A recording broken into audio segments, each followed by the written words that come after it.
Hey, I'm Brian White, filling in for Buck Levasseur. Whether you're into hunting, fishing, or both, October's an unbelievable time in the UP. The bite is on for all kinds of fish. You can hit the woods for bear, deer, grouse, turkey, and more. Right now I'm in the central UP, heading for a cornfield. Meet up with Bill Scullin and some of his friends for a morning of goose hunting. We'll also take a look at the Family Waterfowl Day event, which took place a short time ago at the UP State Fairgrounds in Escanaba. Then, on today's Only in the UP segment, we'll pay a visit to the first winery to make wine from grapes grown right here in the UP. So sit back, put your feet up. It's time for Upper Michigan's very own Discovering. The secret streams that flow beneath the cliffs of colored stone. Forest thick and healthy with birch and pine and oak. Surrounded by the greatest lakes this world has ever known. The black bear's awesome presence as he roams the hills and fields. Call of the timber wolf, the loon's lonesome trill. The eagle soaring high above, the trout lies deep and still. These are what I treasure, the only way I measure feelings that I have for this fine land. There is so much to discover when you're a long-time lover of northern Michigan.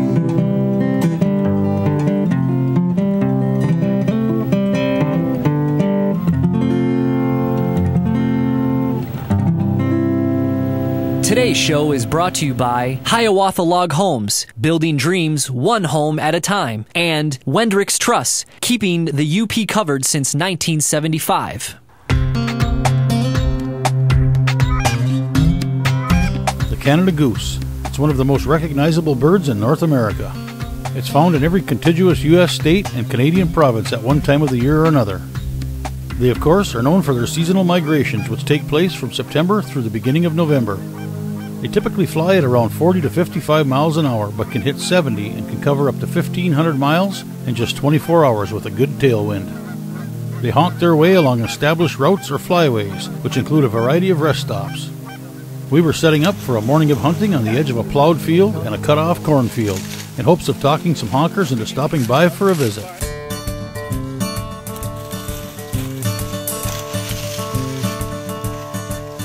What we'll try and do is have them come in, hopefully ideally, and as they set their wings, we'll quiet down the calling to flaggy, and then we'll call a shot.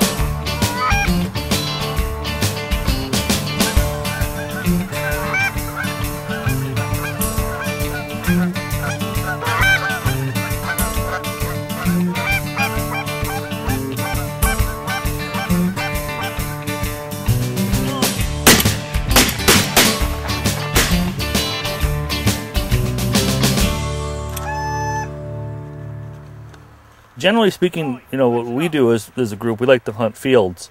We know where the birds are roosting on the rivers and on little lakes.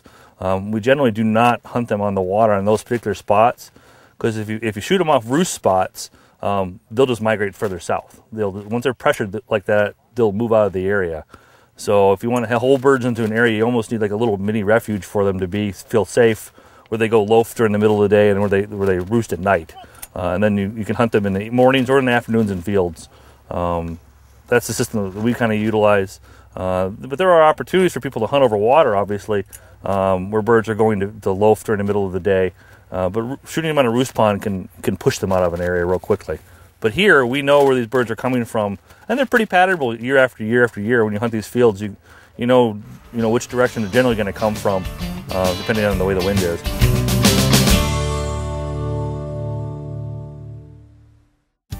Have you been dreaming of owning a log home, cottage, or camp? We are Hiawatha Log Homes, proudly serving the UP and satisfied customers since 1983. Our in-house staff of professionals are ready to help you create the perfect log home plan. Visit our website or stop by our model home and meet our staff.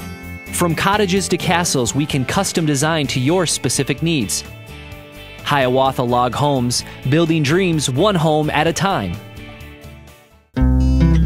This portion of today's show brought to you by Superior Welding and Manufacturing, a proud supporter of the outdoors.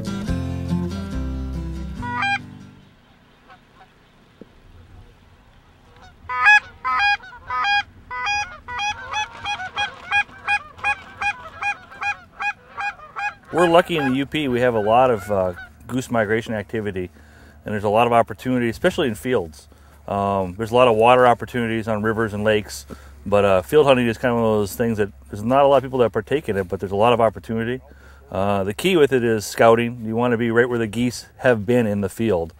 Scout them in the afternoon, evening, and then you set up the following morning. Work with landowners, get permission, of course, and then with working for the wind, geese like to land into the wind, so you have to have that in consideration when you have your setup. Unfortunately, this morning the wind swung around on us halfway through the hunt, so that's why we had to pick up and relocate, because the birds were working a little bit differently. But the key is to be in the field, the spot where they were before, and have a decoy spread that makes the geese feel comfortable. We like to have our spread so the birds are dispersed. Looks like they've been in the field for a while. You don't want to have all century decoys with all the heads up looking in the same direction, because that sends an alert signal to the birds. And generally, you don't have to do a lot of calling up here because these birds are not pressured too much. A little bit of calling, some flagging, and when they start setting their wings, they're locked up and they're coming in. Then you can tone it down and just let them come all the way in.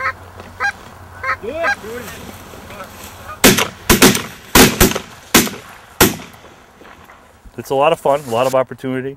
The nice part about it is, it's an early morning activity. You're done usually pretty early. You get to go out and hunt with your friends and spend a lot of time doing that. We have a lot of guys that bring their kids, which is a lot of fun. I have a couple small children I bring out with me on a routine basis. That makes it enjoyable. And dogs, you have somebody with their dog. This is a new pup we have out here with us today. So there's a lot of neat opportunity.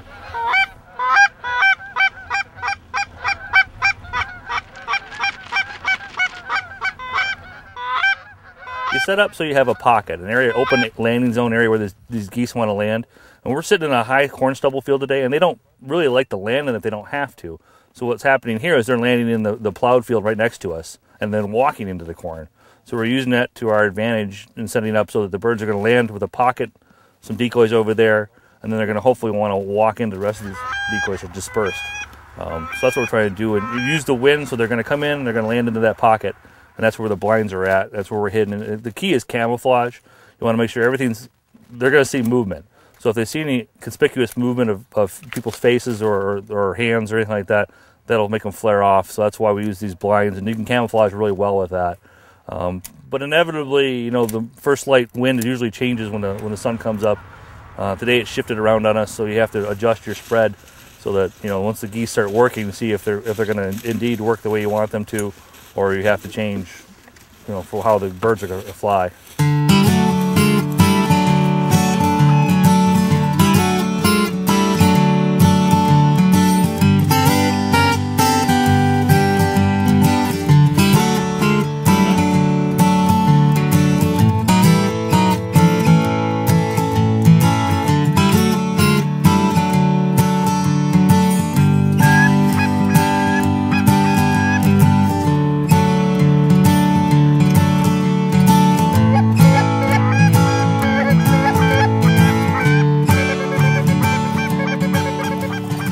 There's a lot of times when we're hunting these fields, we'll actually shoot quite a few ducks. We didn't set up any duck decoys today because we hadn't seen any work in this field. But we've had some very good duck shoots over the years in fields. Use field duck decoys and maybe a mojo or something like that, a spinwing decoy. We've shot wood ducks in fields before and mallards and black ducks occasionally and some oddballs. But it can be quite enjoyable, a lot of opportunity to do some neat shooting. And the fun part I enjoy about waterfowl hunting is you get to converse while you're doing all this. It's a little bit different than deer hunting where you have to be quiet and still, and it's more of a solo sport, whereas this is more of a team activity. And that's the fun part about it. You get used to hunting with guys, everybody knows what their job is when we set up in the morning. It goes pretty quickly. It's enjoyable, that aspect of it.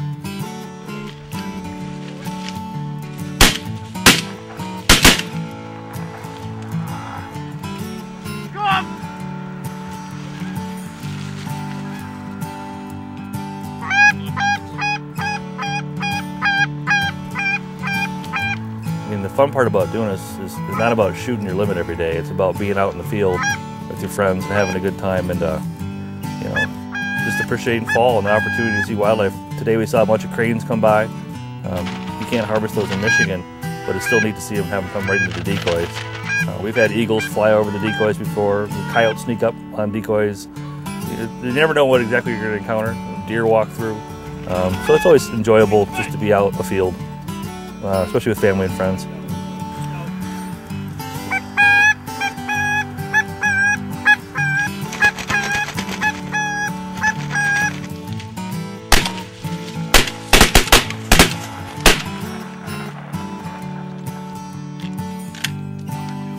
Owen's tip, watch him.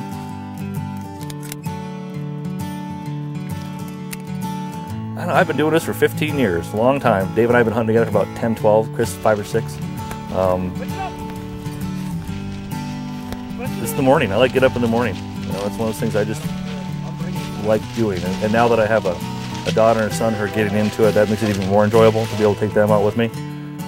They're in school today, but it's fun to be able to take young people out and new people. And we try and do that a lot. That's, to me, one of the most rewarding aspects, is bringing someone out who's never waterfowl hunted before, who's just getting into it, and seeing that excitement when they have that first opportunity or get that first bird, or because you know once they've gotten that, then they're going to be a lifelong waterfowler, and that conservation bug has started with them, and that's important.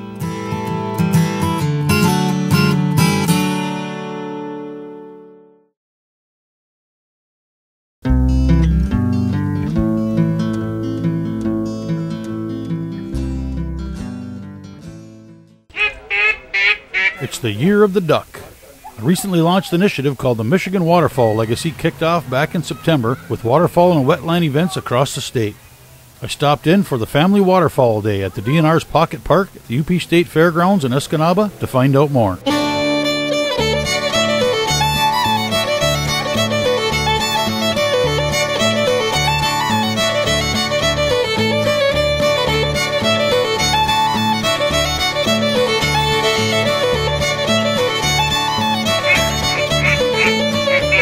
Well, you know, we have a special event here going on. It's the Family Waterfowl Hunting Heritage Day. It's a workshop geared towards the whole family to introduce them to the fun activity of duck hunting. There's lots of activities we have here today. We have lots of volunteers that have come and donated their time to help share their knowledge with folks who are trying to get into the activity. It can seem a bit intensive sometimes for folks, a bit intimidating. There's a lot to learn, but it's a lot of fun. It's a good family-oriented activity.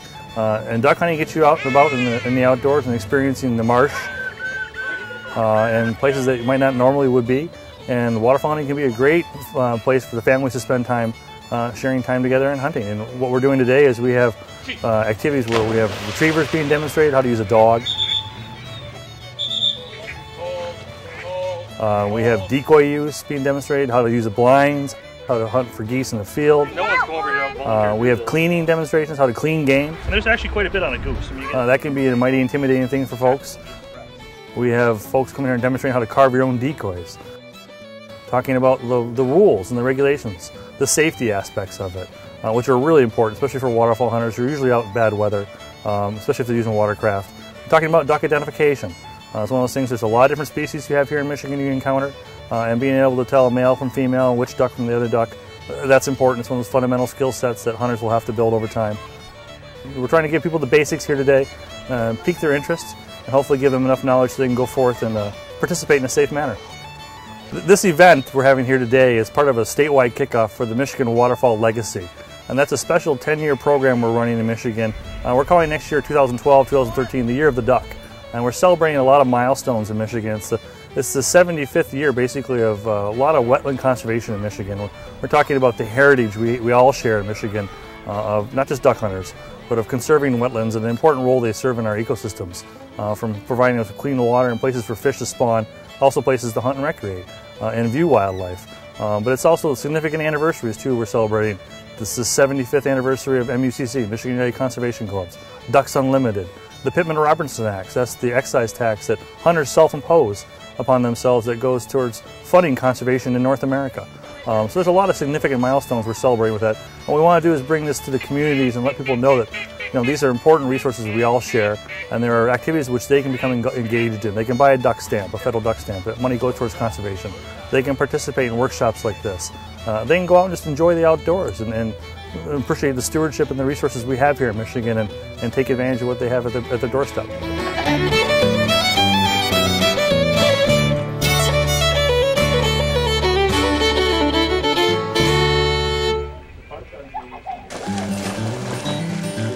If you're thinking about giving waterfowl hunting a try, in addition to a small game license, all waterfowl hunters age 16 and older are required to purchase a Michigan waterfowl hunting license for $5. You'll also need to purchase a federal migratory bird hunting stamp for an additional $15.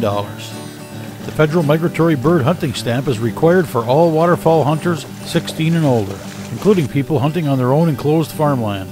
Federal waterfowl stamps are not required for hunting woodcock. The stamps are available at post offices and some Michigan licensed agents. If you're planning to hunt migratory birds, which includes ducks, geese, and woodcock, you must have a Harvest Information Program endorsement. The HIP endorsement is printed on your small game license when you answer the HIP survey questions. There is no cost for this endorsement.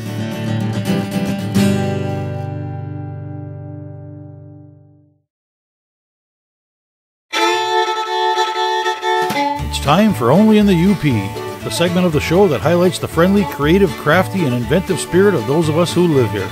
It's about that stuff that makes the UP the greatest place on earth to live. I'm continuously amazed by stories about the creativity and ambition of entrepreneurs across the UP. The Northern Sun Winery, owned by David and Susie Anthony in Bark River, is just such a story.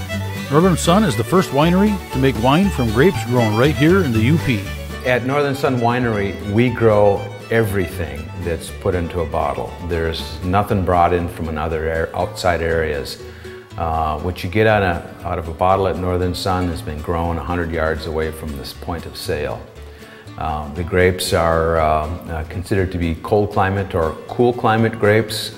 They're hybrid grapes, which is crossing tough American wild grapes with European fine wine quality grapes. And after years and years of experimentation, they've nailed down a couple of just beautiful, beautiful wine grapes. The two main grapes that we grow here are Marquette La Crescent. But we also have another type of grape, which is a traditional old style hybrid that was developed 100 years ago or so that produce really nice wines. They're short season grapes. The wine quality is very good. They are changing the opinions of the traditional wine people. We were told, and we were shown the data, that you can't grow grapes in the Upper Peninsula successfully when we started 14 years ago. But after about 4 or 5 years of real struggling figuring out what it takes to grow grapes and getting them to mature, I felt confident that we could take the next step and take on a large planting.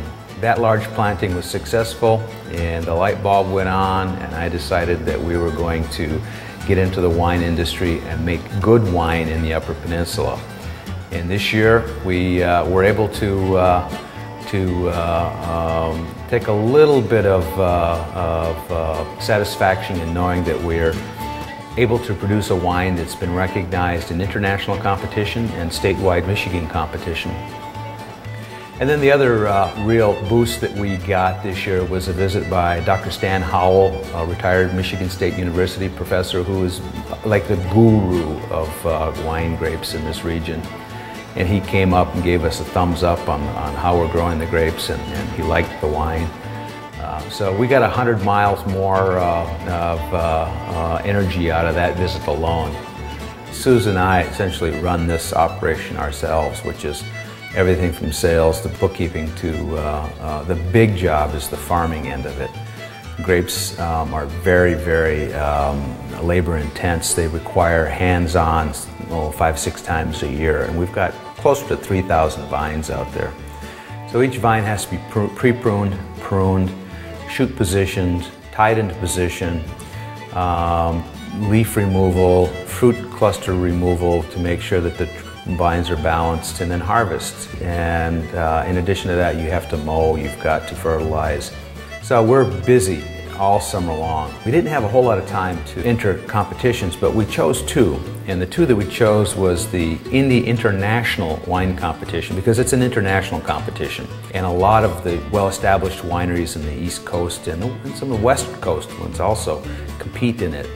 So we entered two of our whites, and we got a bronze for our St. Pepin and a silver for our La Crescent. And we entered the same two wines in the Michigan competition, the All-Michigan competition, and we got a silver for the La Crescent and a bronze for the St. Pepin again. So we're very well founded in knowing where those wines are, and I think that in the next couple of years we're going to make even better and better wines. And when you're making wines for competition, there's little subtleties that are involved that make the difference. And we're figuring that out, and I'm confident that in the next couple of years we're going to have gold medals coming for both our reds and our whites.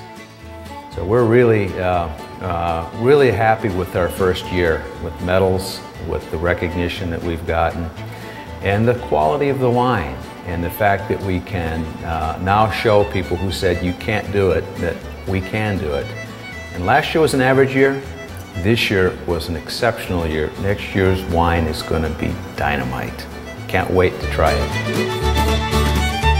If you get the chance, stop in and visit David and Susie at the Northern Sun Winery for a wine tasting.